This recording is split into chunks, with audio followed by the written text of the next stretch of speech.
I started banking when I was 16 years old. So my first ever job was at the Halifax, £11,000. Like 16 years old, I was happy. Starting as kind of a cashier, and then I left as a global director. So by the time I left, I was on six figures as a director. I was excellent at my job. This idea of imposter syndrome, I don't really recognize it. I walk into rooms, I know who I am and I know whose I am. And I couldn't be there for every Christmas play. I couldn't be there for every sports day, and I did not feel guilty about it. I say to my sons all the time, you are very privileged black boys. Like, you are not, like sometimes when I have to tell them to pull their trousers up, I'm like, you're not, that isn't you. Like You ain't from road. You ain't from road. Like, we're from road. That's from...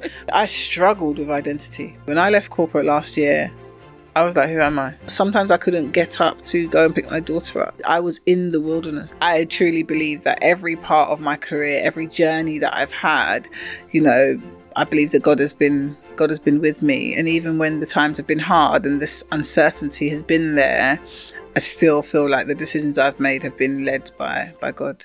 Hello and welcome to the Faith and Finance podcast, brought to you by the Pentecostal Community Bank, where we explore how faith, culture and mindset shape the way we approach money, work and long-term success. I'm Brenda Emmanus, and let me remind you that this is not just about financial literacy. It's about how our experiences and beliefs shape how we earn, grow, live and lead. And I'm absolutely delighted today to be joined by a phenomenal woman, Hannah Awonuga. Hannah is a multi-award-winning inclusion specialist and thought leader. She's an inspiring professional whose work spans corporate environments, community engagement, and thought leadership around wealth, confidence, and representation. Hannah brings an authentic and original perspective on how cultural narratives influence financial behavior, how abundance can be reframed, and why staying in the corporate game matters for long-term impact. Hannah, it's so exciting to have you with us. Thank you so much. A real blessing indeed. I'm honoured to be sitting with you. Now, for those who haven't had the privilege of knowing you, let's talk about your background a bit and how that's influenced and shaped how you think about faith and how you think about finance. Absolutely. So I am a Black British Nigerian woman, brought up in the sunny South London, as I would say. And I brought up by Nigerian parents, and kind of lived and stayed in South London, and then started my career really early. So I often talk about kind of my early years. I started banking when I was 16 years old, a year in Halifax, and then moved over to Barclays when I was 17, and then stayed there for 17 years. So that became kind of a long part of my career. That's interesting, because for me, straight away, through my career, I knew I wanted to be somewhere with lots of people and being creative. But we're talking faith and finance, and your choice was a financial career. Yeah. What do you think inspired that? Do you know what? At the beginning, I'm not going to lie, it wasn't a strategic conversation at 16 years old to go into the bank. I was living independently, and so I just needed a job, and I knew that I wanted to have some type of security. And so, like when you're younger and everyone says, well, what do you want to be when you grow up? I always used to say I wanted to work in the bank. Now, there wasn't no real science behind it, other than I knew that's where the money was. Subconsciously, also, there's probably a security thing about working in something like that. Yeah, absolutely.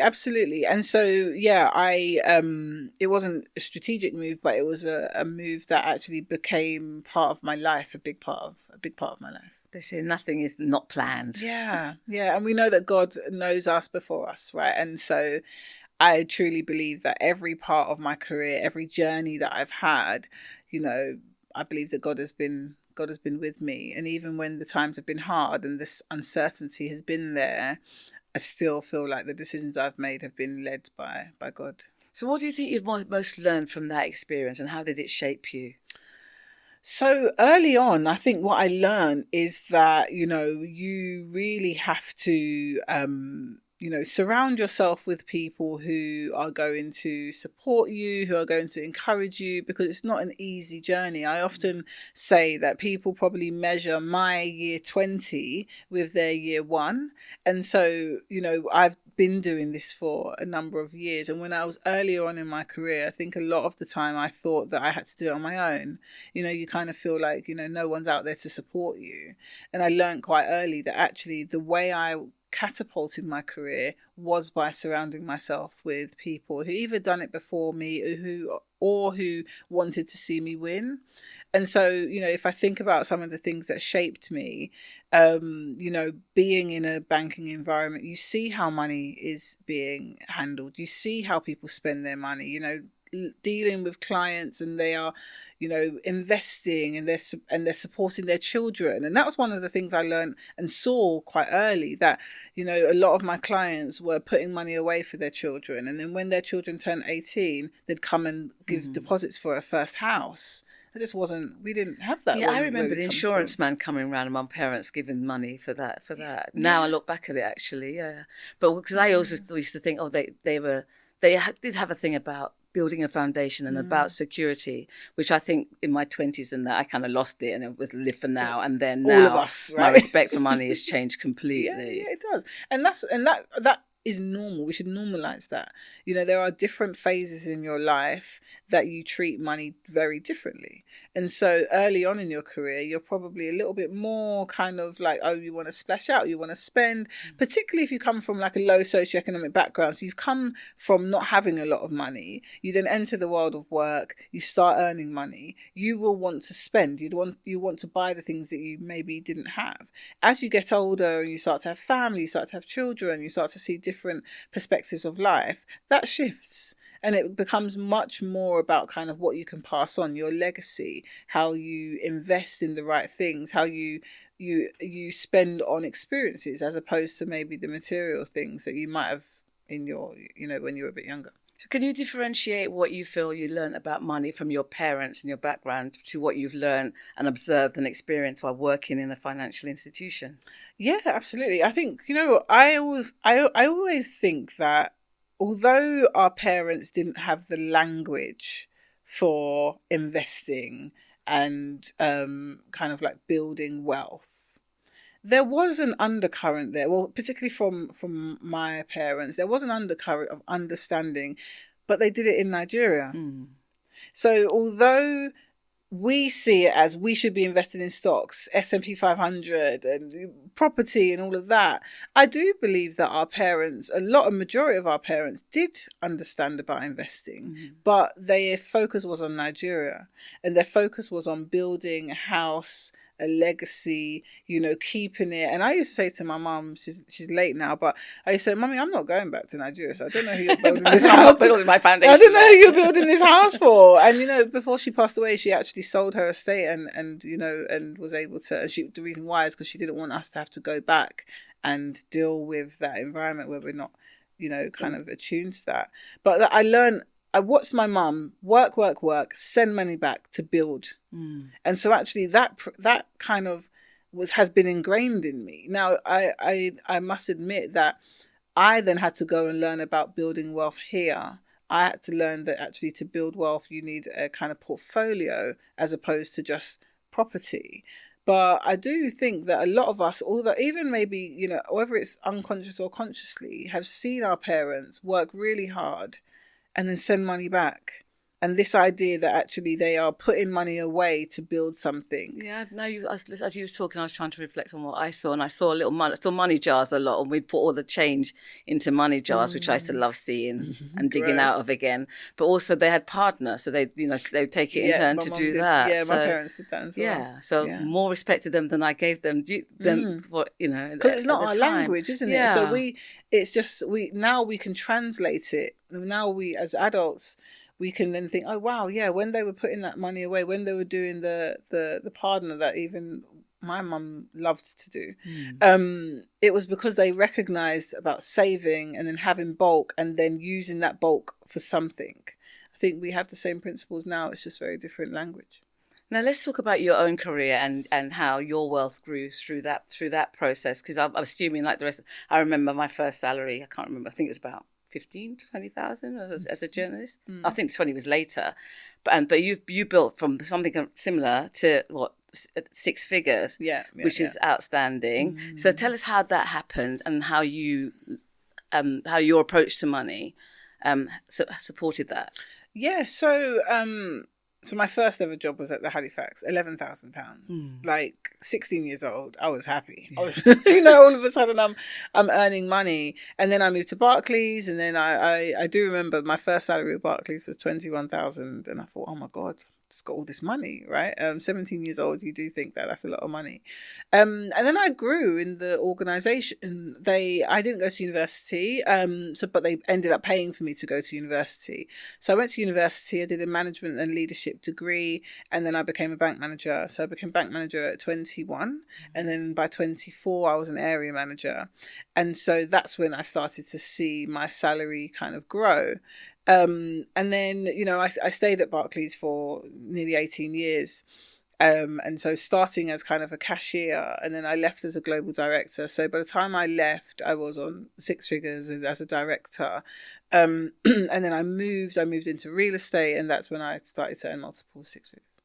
And suddenly you have all this money. And I remember first time I had a significant increase. It's like, I remember going shopping with my sister and treating her and, buying things to friends. And it felt like a very different way. But learning to manage it is a very different thing. And it can go very quickly. Yeah. So I assume you had the benefit of working in a bank and seeing the opportunities of how to invest. Was that an advantage Not really. to you? No. No, because not really. And that's an assumption because... And it was an assumption on my part. Yeah, because I thought you work in a bank. You work in a bank, but I worked in D&I. Right. Oh. So I'm not an investment banker. Right. But you do. You do get accustomed to your environment. So you understand principles about money, how to save money. But really, if you wanted it, you still had to get an investment banker or advice.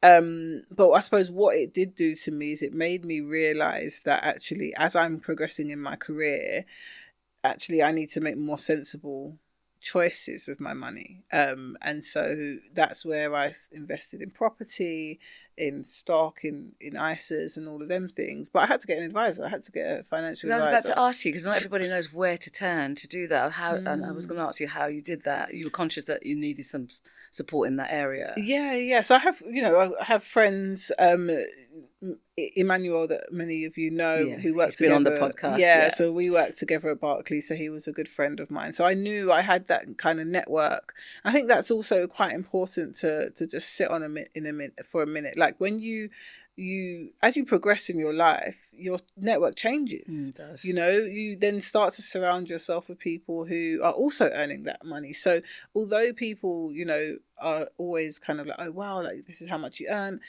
it wasn't that much of a shock to me because everyone around me was earning that same money. And so therefore I then was able to ask people about, okay, well, what are you doing? And in the WhatsApp group, people would just be talking about stocks that they're buying or properties that they want to get into. And so you just by your environment, your knowledge, my knowledge of kind of how to utilize my money grew. And even though I do like some nice shoes and bags, and I love all them things. They're not your priority anymore. Yeah, they're not my priority anymore. And actually, because of how much I was earning, I realized that I could do both. And I think that's a privilege that I am very appreciative of. We mentioned it's about financial literacy, but it's also about mindset. And I just wondered about, in terms of your career progress, how much of that mindset was about how much you valued yourself, particularly as a woman and a black woman in a corporate environment. Yeah. How much did you have to kind of step into courage and ask for what you felt you deserved? And what would you advise other people navigating their way throughout their careers? Or especially, and we'll maybe come to that in a deep dive afterwards, if you're outside and you're a freelancer, it's a very different way that you have to operate. So it's about that sense of value. Yeah, absolutely. And so I often tell people that they have to build their personal brand. They absolutely need to build a narrative and a brand and a voice outside of their corporate job while they're in their corporate job. And the reason I say that is because it increases your value inside your corporate job. And so I built this brand on LinkedIn. I started to become a voice. People started to know me for inclusion. I started to win awards. And so therefore my brand value increased. And so what that then did, and also I was good at my job. I was excellent at my job. That matters. And so, it wasn't just that I was going out and posting and then coming in late all the time. I was excellent at what I did. But what that did is, okay, Hannah, you're really good at your job and you've got this capital, social capital, this network that we can leverage. And so therefore I became valuable. And so what that did is when I went in for my promotion to director, I got the promotion, but I also had a counter offer, and the company that I worked for agreed to match the salary. And so they matched the salary because of my value. They didn't want me to leave. And so it was the value that I had internally as a member of staff, as a director in the company, as well as the value that I'd built outside of my corporate job. And how much does gratitude impact or come into how you operate in terms of money and abundance and prosperity? It's everything. I wouldn't be here without God. I was homeless when I was 15. You know, like, my life shouldn't be the way it should be, the way it is. You know, there's statistics to say that, you know, if you're homeless if you're young and homeless, or if you don't have a network, if you don't have family, you end up in very different circumstances. So I am grateful, truly grateful for how my life has panned out. But to be honest, I can't really take any glory for it, because it was honestly by the grace of God that I'm here, and by my obedience to what I know God was calling me to do. So I had to really do the internal work of, what is my purpose? What am I actually here to do? What does God want from me? What does he want me to do? And I remember having a conversation with a friend, because I am not the kind of every Sunday churchgoer. You know, I can't quote several scriptures. I'm not that way inclined. And so I used to think, like, oh wow, I don't think I'm a woman of God because I can't do these things. And she said, God has placed you in the marketplace. Not a lot of us can get there. Not a lot of us can survive there. We see people leaving the marketplace very, a lot, but God has placed you there and you've grown there. That is your ministry. And I really appreciate that. I didn't see it that way. And so that's why now I really own that space. I encourage people to stay in corporate spaces. It's hard. For Black women, it's really hard.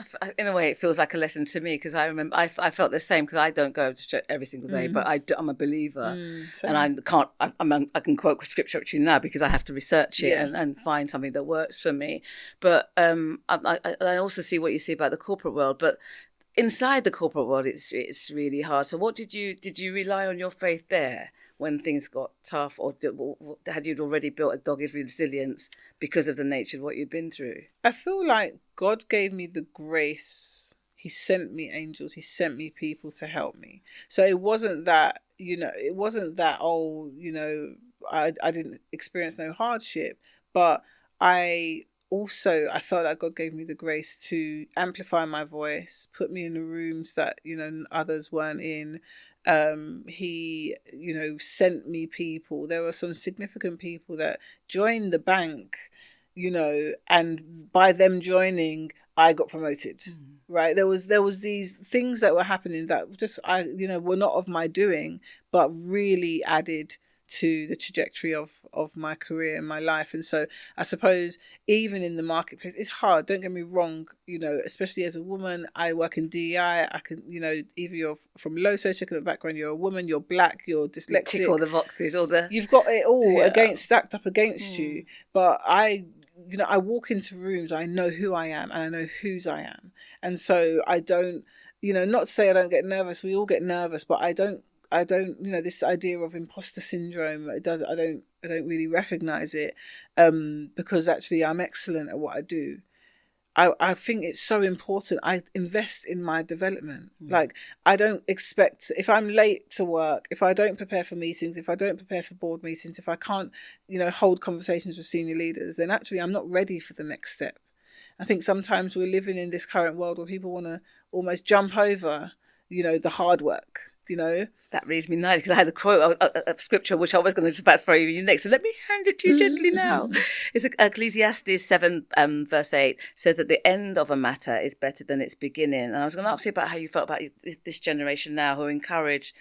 Do you think they value longevity, or do you think they want instant results now, and can that be a danger? It's such a great point. I think we have learned some things that we should unlearn. So we have learned, stay in one place, keep your head down, work hard and endure. Yeah. Absolutely not. No. I remember when I was leaving, someone who I saw as my mentor, and he said, the thing about you, which I always felt, you should take back is that you always ask for permission. You always wait for permission. Yeah. And in a way. Yeah. Think, and stay, you know, our parents would say, stay in one place. And especially if you had a secure job with a good salary. Yeah. But this generation are not like that. You know, this generation, they value things more than money. And so, you know, that's why we saw the Great Resignation. That's why we saw the silent resignations, because actually they value ethics. They value purpose. You know, what does your organization stand for? I actually respect that because we have endured. You know, we have gone into organizations and been treated badly, spoken over, not promoted, and stayed. And so with the scars to prove it. Right. And so now I say, you're not a tree. If you're not happy, move.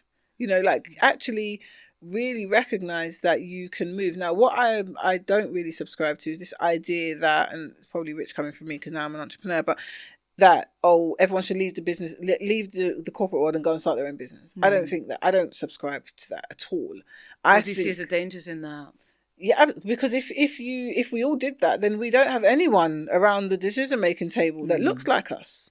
We need you to work hard, be strategic, and get into C-suite. We need it. We need black women, we need black men, we need Asian women, we need Asian men. We need diversity, racial and cultural diversity in the boardroom. Because there's a value in difference, isn't there? Absolutely. They run the world. You know, if we see, you know, I don't know, these big companies, Apple, Meta, banking, they are running the world. And so if we continue to be like, you know, we don't want this, no one's going to talk to us like this, we're going to leave and we're going to set up our own businesses. I believe it's that tough. It's tough. Outside. And don't get me wrong, and we see it, and it's great to see these entrepreneurs that are now breaking ceilings and building businesses and building their own wealth. But that is not for everyone, right? And so majority of businesses do not succeed, the majority. And so to me, you're going to leave, set up your own business when actually you were already halfway. So just move and continue on your halfway, get to the top, earn the money, earn the respect, have a voice around the decision-making table. There's value in that. Yeah. There is so much value. I think you probably felt that when you were there, because I felt that when I was in corporate. You felt it's not just about you as well. So there is a purpose to why you're there. Yeah. But and also I think intuitively you know when's the right time to leave. Yeah. And we don't always listen to that, because I think I did stay in some places probably too long. I can't relate to that. I loved working at Barclays. But that's what kept me there, because I actually loved the job, just didn't like the politics. I loved what I did. Yeah. And I always felt, in terms of gratitude, I was the luckiest person in the world. If I had a penny for everyone told me, said you had the best job in the world, then I would be sitting on a beach in St. Lucia right now, you know? Yeah. Do you know what was interesting for me is that I was at the peak of my career when I left Barclays. So was I. I was at the peak. and it was so interesting because people were like, why are you leaving? They love you there. You love it there. Why are you leaving? I needed the breadth. And so there's something really important about understanding when you are not going, when you need to add breadth to yourself and to your career. And so I knew that the role I wanted at Barclays wasn't going to come up anytime soon. So although I loved where I was, I knew I needed to move out, get somewhere smaller, somewhere that I can grow, that I can, be present and be visible, so that then I could go back if I wanted to. And so I think that's why I say you should treat your career like a business. Treat it, have a strategy. What is your strategy? Yeah, sometimes we do that in retrospect, which isn't a good thing. I know that now. Yeah. I'm only smiling so much because everything you're saying just resonates with me, because it's pretty much the same. But I just heard, and that's when I heard the voice going, it's time. And I was just too scared to go. But it's a lovely job and I'm really enjoying it, and I've got security. So that's what kept me there. When I say I stayed longer than I thought I should have, I was just I didn't listen to the voice. I didn't trust that voice that I was hearing consistently until it was really time to go. Yeah. The other thing, and sometimes I'm so reluctant to ask women this, but it is so important, because I know you're a mother of 3. I was a mother of 1 navigating, and I know how hard that was and the sacrifices that it took. Yeah. How did you do it? What did you think was the challenges in sort of navigating being a mother of 3, climbing the corporate ladder? What did you have to rely on and compromise on to make that work? Financial wisdom isn't gained by accident. Financial security is not reserved for the privileged few. Getting your money right requires intentionality, practical resources, and education. That's why the Pentecostal Community Bank offers a wide variety of financial literacy workshops, courses and support to help you get your finances back on track. Find out more by visiting pcbank.co.uk. It was just that compromise and sacrifice. It was. I had to make some decisions very early in my children's lives that meant that I was going to go back to work early. So all my kids went to nursery from 8 months old. So I just put them into nursery. And my thing was, my son's going to be 18. So I ask him now, what was you doing when you were 3-year-old? He doesn't know. I can't remember 3 weeks before. Right. So, and I know that, and don't get me wrong, I always say this. I know that some parents that want to stay home for the first 5 years, look after their children, be present, and then they try to find themselves. I think I would have valued a year. But I knew that actually, time's going on. I'm a black woman. If I want to progress, was me back in 9 months. I needed to move on. So, definitely making them decisions to go back early, get back on the career ladder and keep climbing. I'm married, we celebrated our 14th year anniversary this year. Thank you so much. And so my husband played a big part, we tag team. So he would do the morning drop off, I'd do the pickup. That means that I could get to work early and be the first one there and set myself up. And then I would do the pickup. It's just a compromise, and I couldn't be there for every Christmas play. I couldn't be there for every sports day, and I did not feel guilty about it. No, that's what you have to learn to let go of, don't you? Because you know why you're doing it. Yeah, because I had au pairs as well. I had to pay private school and au pairs and that. Yeah. But it was worth it. It was absolutely worth it. And my children really benefited from it now. And I say to my sons all the time, you are very privileged black boys. Like, you are not, like sometimes when I have to tell them to pull their trousers up, I'm like, you're not, that isn't you. Yeah. You ain't from Rome. You ain't from Rome. Like, we're from Rome. That's from, but you're, and I love that. I love that we've been able to do that. I love that we've worked really hard. We've changed, that's the whole point of social mobility. We have moved socially. And because of that, we give, our children have a much better life. We get 2 holidays a year. We live in a beautiful house. We live in a beautiful area. That is a product of the sacrifice when they were younger. I think that about 99% of the time, that's me. What I did, all the sacrifices were for you, and that you can pass them on to your children. I'm thinking about generational wealth. But there are moments when I think, have I spoilt you? Have I made you less resilient? Yeah. Do you get those moments? I do get them moments. I do get them moments. But I would say I don't. So my husband would say, no, they need to rough up a little bit. They need to be a bit streetwise, and they need to understand. You want them to hold their own if they get caught up. Not, to say it plainly, white people don't put their children through struggle. Oh, you must sacrifice. You must struggle to see how. That's not. True. You don't have to do that. True. Actually, they can have a good life. They can appreciate things and not have to go through what we went through, and not have to see the kind of rough and tumble of life. Because what's the point in us working so hard? I don't work so hard for them to feel like they can't. The idea is, and a number of people have said this, the idea is that we build wealth and we elevate our lives to an extent so that then our children are starting from that, not that. And then their children and they're exactly that. So, we started here. We worked. Now we're here. Now our kids are starting from here. For me, that is success, because actually my sons now have access to my network. My son goes to the Brit school. He's doing fantastic. He wants to be creative. He has access to my network. He knows how to write an email. He knows how to network. He knows how to present. He knows how to speak. He is now starting from where I am. That's what passing the baton is. Absolutely. Yeah. Absolutely. So what do you teach them about wealth? Or do you just let them fight, No, I think there's a part that they just see. They see that, mum and dad go out to work every day. Mum and dad, are very visible leaders. They love leadership. So we want to be leaders, right? And then they see that, we have a number of cars and we have houses and all this. Okay, and we have investment properties. Oh, okay, so that, that's what I want to do. But then we have some real conversations. So Josh, who is 14, last year he got a Monzo. Oh my God, seriously. They think he's arrived now. So you'll have a girlfriend next. That's also on the cards. We won't talk about that. But, So we got a Monzo, and so now every minute it's connected to the parents, Monzo right? So now every minute I'm getting that money sign that he's spending money everywhere. And so recently we had a conversation about what happens when money finishes, because he just texts us, "Mum, can you just top up my Monzo?" And so we had to then take a moment to say, well, actually no. When you finish your money finishes. You know, it doesn't just it's not a tree that just continues to produce. And so I love that what's happening is we're finding small moments to educate them when we didn't have that. We can give them live examples of what happens when you work hard and you spend money, and then when you actually spend frivolously. When you keep going to Costco to buy your drinks and your crisps, after a while the money runs out, and if you don't work for it, it doesn't come back. And so I'm loving that we're finding ways in our lives to teach them as they grow. But I also do want them to kind of also, you know, experience their own kind of understanding of money.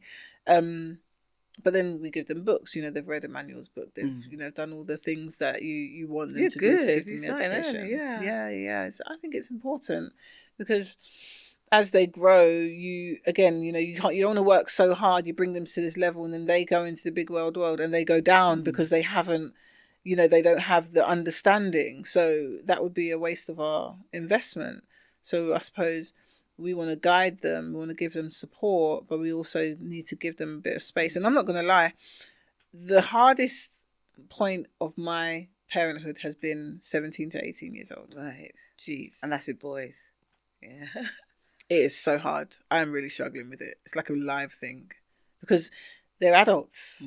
He wants to go and experience life, and I'm kind of like, no, you're my baby. I know, I think that, and I've got a girl, and I always think, and when it gets like, I think, no, I'm just the mere vessel. But it's just trying to convince myself that it's time to let go. Yeah, it's so hard. And it is really, really difficult. Just want to spring back a little bit, because you touched on something, and I just want to kind of deep dive tiny bit about wealth and how we define wealth. Because if you observe, and you probably saw that in the bank, and we probably see it, and I've noticed that a lot about young when I'm looking at, I don't do TikTok, but Insta and all that, how they define wealth and success is quite showy. Yeah, it is. And it's not just them. I think in our community, it's not just our community. It just seems now the value system is that you show what you've got. And I just wondered, as somebody who's worked with money and has observed what's gone on, and also understands equality and what it takes and climbing the ladder, what's your perception of what you see in the way that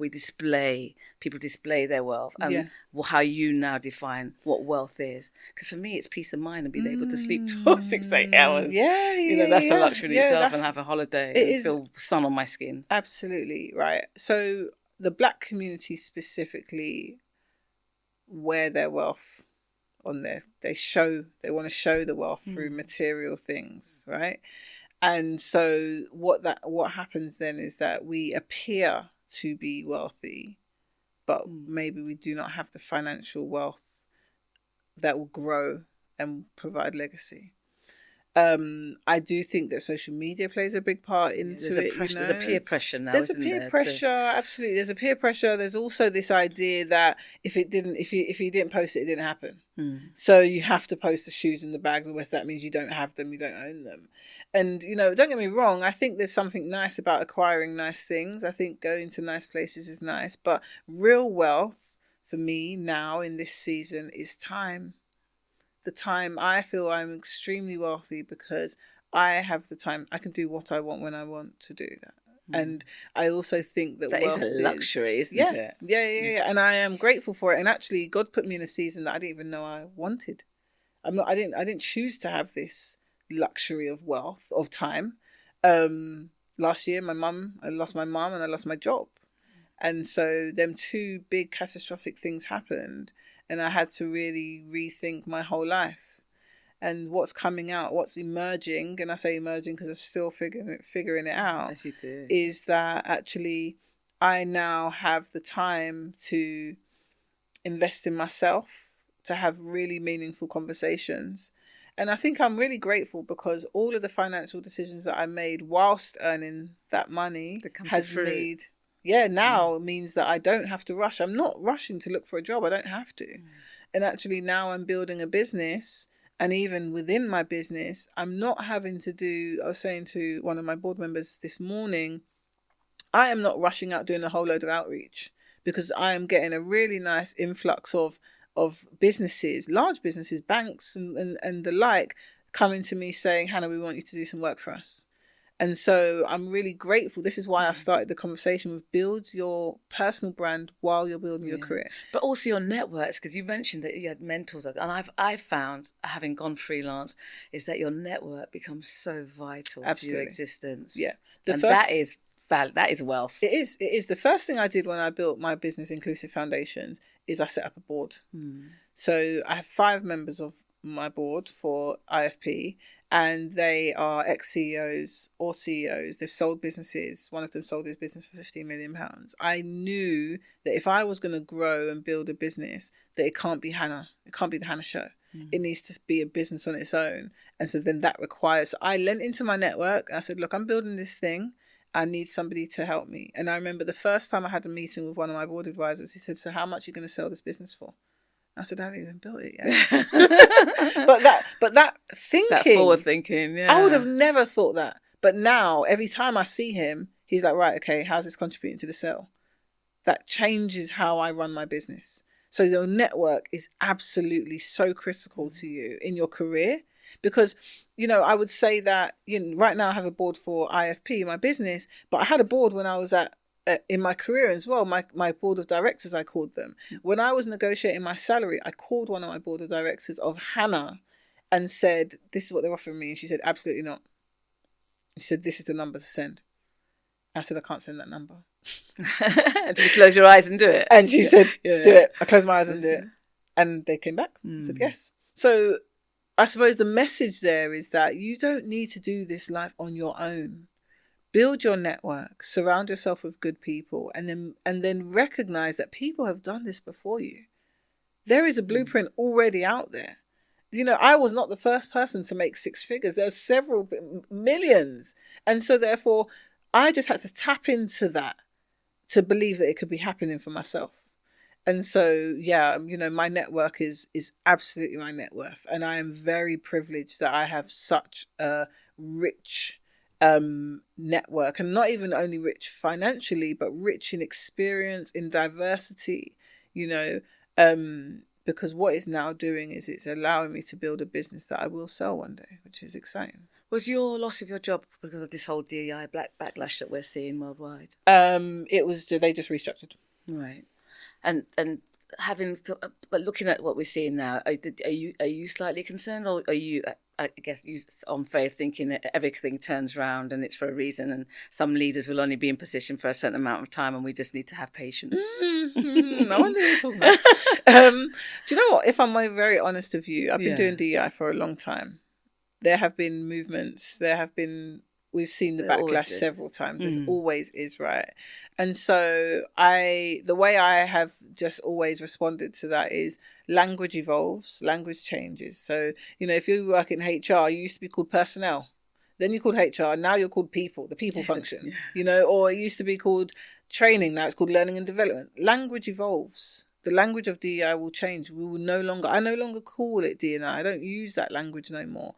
But the work still remains the same. The UK government still expects you to do a gender pay gap report if you're in the FTSE, over the FTSE 250. There are still, the government actually this year and mainly last year, have put a number of measures in place. The Workers' Protection Act around sexual harassment, that is a DEI initiative, a focus. So I don't see DEI going anywhere. I just think the language has evolved. And so we have to evolve the language. You can call it whatever you want. People have said to me, Hannah, are you sure you want to set up an inclusion business, with the whole backlash? I said, well, absolutely. We still need it. There are still people that are going through grievances. There's still tribunal cases. There's still a lot of people that feel like they don't see people that look like they're in senior positions. And so the work still remains the same. It just will be called something different. Let me throw another scripture at you, being that we've got them here. It's just Genesis 41 shows Joseph thriving within a system not designed for him. What lessons can we draw from that story about influence, resilience, and stewardship? I know you'd mentioned that you think if you're in a corporate, many of us should stay if we're hitting the top. But yeah, because the systems aren't built for us. We can really relate to that story. The systems weren't built with women in mind. Let's just stop there, And then you think about ethnically diverse people. Then you think about people who have a neurodivergent condition, right? The systems were not built for us. By the grace of God is how we enter them systems, because actually our system was built for us. We know that, right? And so, we walk into these spaces and they will shake us. I don't ever want to make people feel like what their experience isn't real. And I say that because I know that people are going through some really tough stuff, right? Leaders that don't care, leaders that are racist. Because there's the culture that they have on the documents, and then there's the real culture which you experience when you're there. So if I suppose to go back to your point, there are several environments that are not built for us. But if you know who you are, whose you are, and you walk into there, that environment will shape for you, and you will be able to show your light. And so, I always say that I want people to look at me and think, that is the glory of God. That is, and so you walk in there with that. And it's not easy, but, I have done that. And I know several other people, women, who also have done that. And so I know it can be done. It is hard, but we do hard things. So tell me a bit more about the vision that you have for what you're doing now and how excited you are about it. Because you clearly have taken your time to recreate who you are and redefine. Yeah. So I have built the Inclusive Foundations program as an organization to support high growth businesses to build cultures where people thrive and not just survive. And the idea about the business is, you get large organizations, you've got the Barclays, you've got all of these other ones who can afford to have people like me. They can afford to bring in, big people, big experienced leaders who can come and lead their teams and functions. But if you think about the smaller organizations, you've got 200 staff. You probably can't afford to have a head of DEI. But 200 staff is a lot of people. And so you are still going to need to think about your culture. You're still going to need to think about inclusion, because as you grow, the businesses of tomorrow are being built today.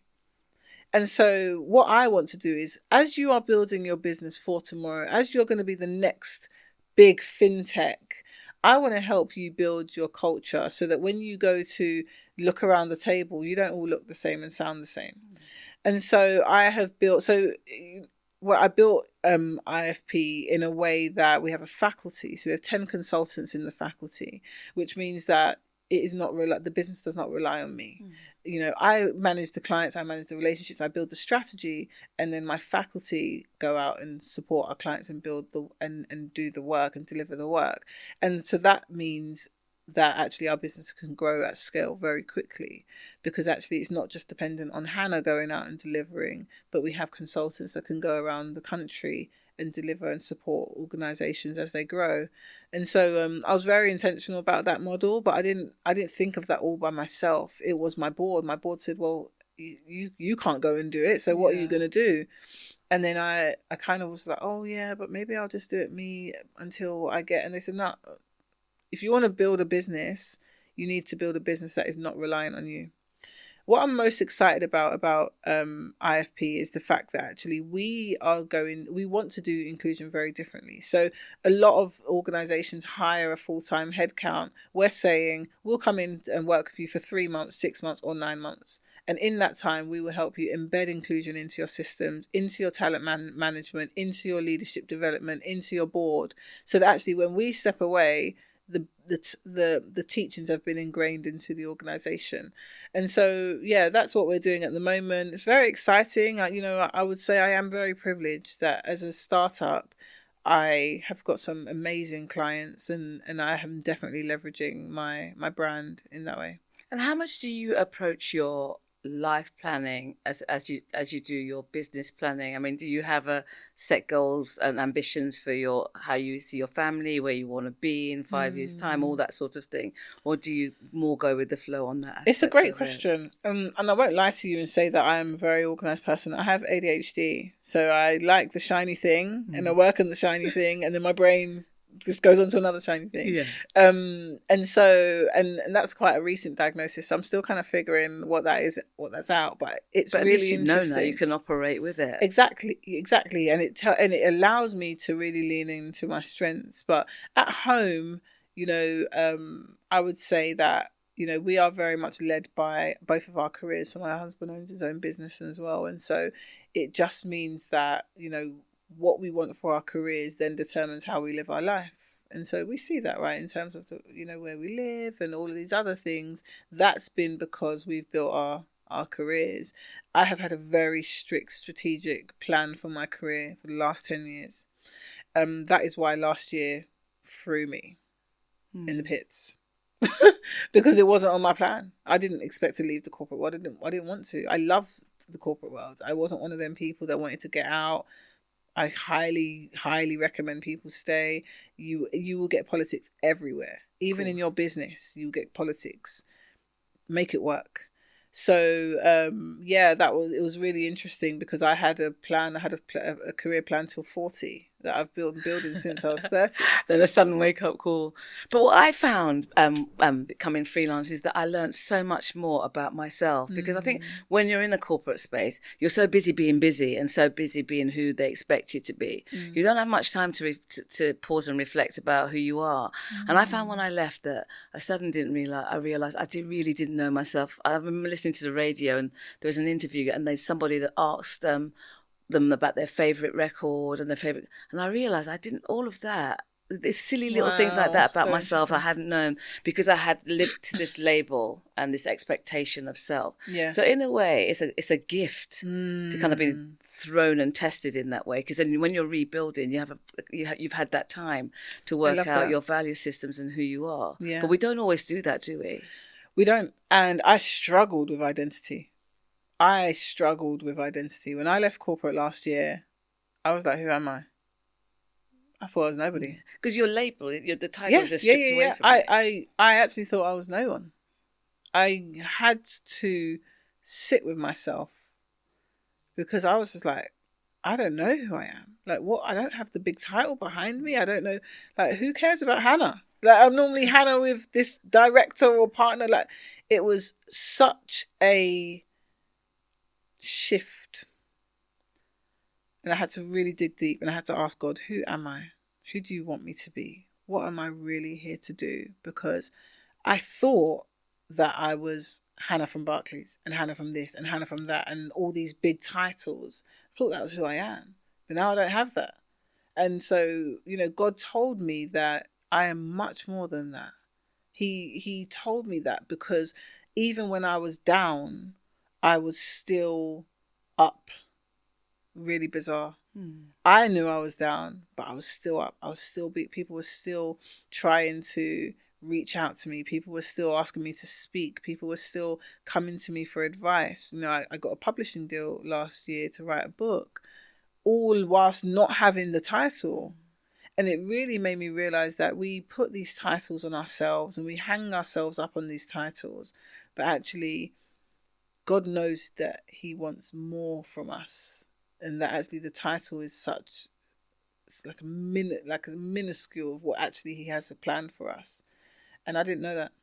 So what would be your advice then? And you must have to do this quite often, to sit in to people, and I guess particularly women, because I assume they come to you all the time looking for information. Yeah. And when you're sitting on I saw this term from somebody else about the precipice of possibilities, and you're not quite sure what to do next. What would be your advice? Do the inner work. Sit with yourself. Ask yourself the hard questions. Pray about it. I really had to be like, okay, what do you want? What do you want from me, God? What is it that what do you want from me? What do you want me to do? How am I going to navigate this new season? And I had to sit in the wilderness.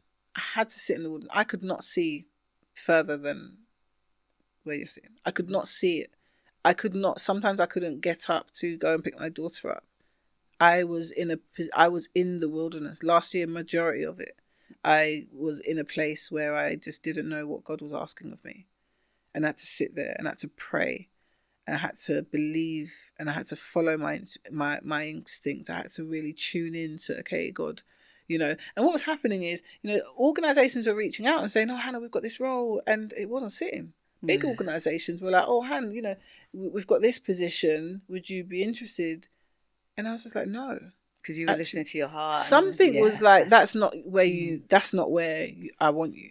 God was telling me that's not where I want you. And these were companies that people would expect me to go to. And the salary would have been matched. And so, but so my husband was just like, are you sure? Yeah. You know, like, are you sure? And I was just like, Tosin, God is telling me not to do these things, that there's something bigger.